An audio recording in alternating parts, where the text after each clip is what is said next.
Got caddis on the menu.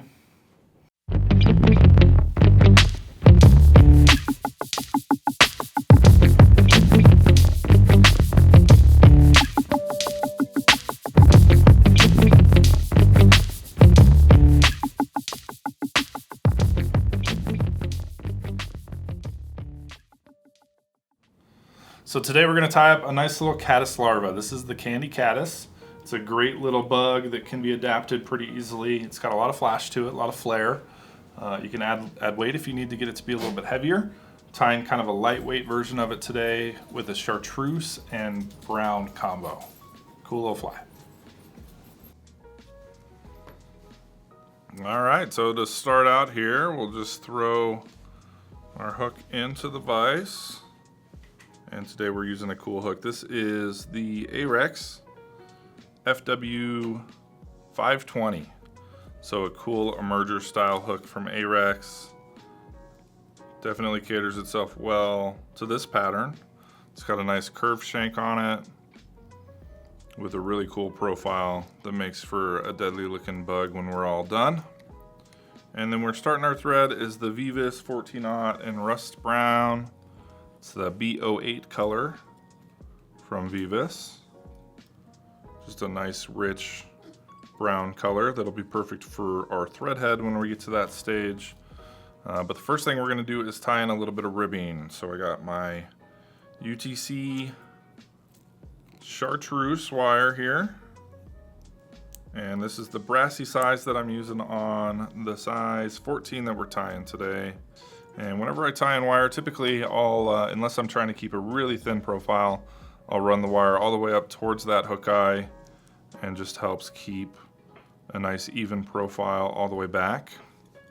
So we'll secure that to the shank and walk our thread back to where we want our body to extend to, which will be a ways down the hook, using the curve of the hook, giving that illusion of movement a little bit. And then we'll sneak back up to where our next material will be. And this is in order of how we're going to tie them in, or in reverse order of how we're going to utilize the flies. So I put the wire in first because that'll be the last material that I use. And then we have the tubing, which will go over our body wrap. So this will be the middle material tied in next. And I'm just going to secure that on top as best I can here, sort of stretching it to minimize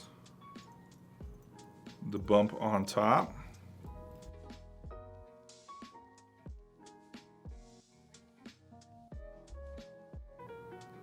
Sort of smash it down and even our transition here.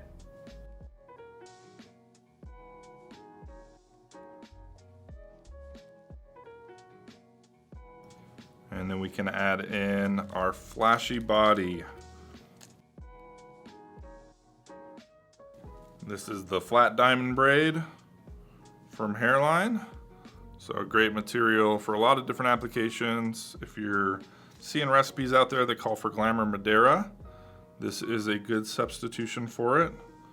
There's also a micro size that's probably a little closer gauge to the actual glamour Madeira material, and can be used in conjunction or in place of it as well.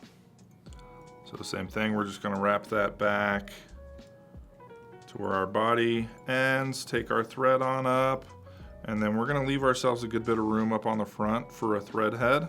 So I'm just going to sort of start that transition, kind of covering some stuff up here, evening it out. We can cover that piece of chartreuse tubing that's sticking out. And we'll half hitch a little ways back. So at least a hook eye's back is where we're gonna end stuff here for that thread head to exist. So we'll go ahead and half hitch it off and wrap our flat diamond braid on forward. Just nice touching wraps. That first one nice and snug there, and then on forward. Covering everything up, This really makes for a nice attractor fly, a really poppy bug. Definitely going to turn some heads when you fish it. We'll walk that up to the thread head and capture it in place. And then we can clip out the excess material and bring our tubing forward, which is the next thing in line.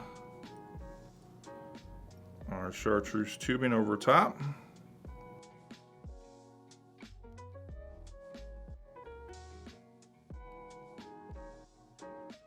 Sort of stretch it a little bit and lock it in, and then sneak in front of it as well before we clip it off.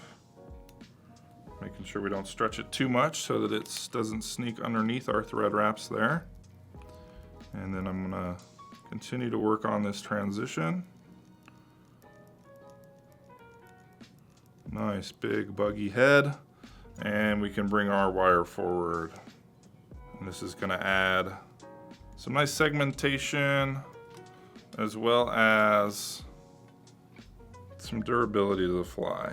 So we'll bring it up and over, and when you come over the top, it's gonna wanna pull that tubing back to the side. So kind of a loose wrap over the top and then secure it down.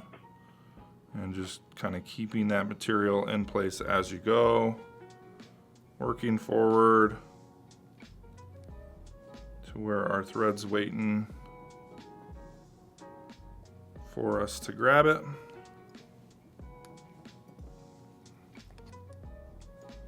And we'll capture it and secure it in place. So obviously we got a pretty bright pattern here today in the Chartreuse color, which is great again for those summer months when you got a lot of caddis activity and some nice bright Chartreuse bugs in your waterway. But you can mix it up a little bit. Instead of the brown thread head that I'm adding in now, you can always tie it with a nice black thread if you prefer that. Tan tubing instead of the Chartreuse is a good substitution. You can also mess around with olive a little bit. But a great little caddis larva pattern to have in your box for those warm days on the river when trout are looking for a nice juicy bug. So that is the Candy Caddis. Great larva pattern. Not too difficult to tie. You can spin a few up pretty easily, and they will definitely turn some fish on and put them in the net for you. So if you enjoyed the video, we appreciate you watching. Go ahead and give us a thumbs up, share it with your friends, and drop us a comment. Give us a suggestion on what you'd like to see us tie in the future.